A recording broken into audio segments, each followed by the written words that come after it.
ధరణిలో 2.3 లక్షల పెండింగ్ దరఖాస్తులు ఉన్నాయంట. ఇంతవరకు అసలు వాడిని పరిశీలించలేదట, పరిష్కారం కూడా చేయలేదంట. ఇటువంటి విషయాలు చూసిన తర్వాత బాధ అవుతుంది. ఎందుకంటే ధరణి అనేది బ్రహ్మాండంగా నడిపిండు కేసీఆర్. వీళ్ళ హయాంలో దాన్ని పక్కన పడేసారు. ధరణి సాఫ్ట్వేర్ అనేది చాలా మంచి సాఫ్ట్వేర్. అది అర్థం కాదు ఎవరికి. అర్థం కాక నోటికి వచ్చినట్టు మాట్లాడతారు. ధరణిలో భూములని కేసీఆర్ వేసుకున్నాడు. ఎట్లేసుకుంటాడు? అంత ఈజీగా అందరు భూమి వేసుకుంటందుకు. ఏదో ఒక టీవీ వాడు, ఒక యూట్యూబ్ వాడు చెప్పిండని చెప్పి మాటలు నమ్మితే ఇప్పుడు చూడండి, కాంగ్రెస్ హయాంలో 2.3 లక్షలు పెండింగ్ ఉన్నాయని చెప్పి నవీన్ మిట్టల్ కోపంకి వచ్చిండట. 2 వారాలు గడిచిన 21,000 దరఖాస్తులే పరిష్కారం అయ్యాయట. కలెక్టర్ల స్థాయిలో 12,000, అదనపు కలెక్టర్ స్థాయిలో 20,000, ఆర్డీఓ స్థాయిలో 53,000, తహసీల్దార్ స్థాయిలో 1.4 లక్షల దరఖాస్తులు పెండింగ్లో ఉన్నట్టు చెప్పారు.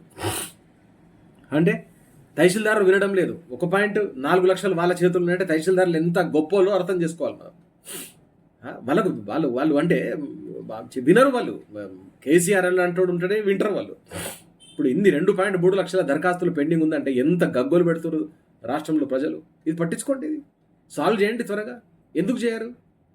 ధరణి సాఫ్ట్వేర్ తీయాలన్న ఒక ఆలోచన తప్ప ఇప్పుడు వచ్చిన సమస్యలు అయితే మనం సాల్వ్ చేయాలి కదా, చూడాలి కదా, అది ఏముందని చూడాలి కదా, చూసి చేయాలి కదా. ఏది చేయకపోతే చేయక కేసీఆర్ని ధరణి సాఫ్ట్వేర్ బదనాం చేసి పబ్బం గడుపుతుంది తప్ప ఏమున్నదంట.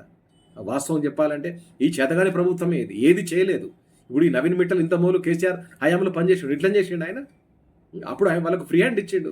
ఇప్పుడు వీళ్ళకి ఫ్రీ హ్యాండ్ లేదు. ఎక్కడెక్కడ మొత్తం అంతా పైరవీలు నడుస్తున్నాయి. ఈ రాష్ట్రాన్ని, ఈ ప్రజలను ఆ దేవుడే కాపాడాలని కోరుకుంటున్నాను.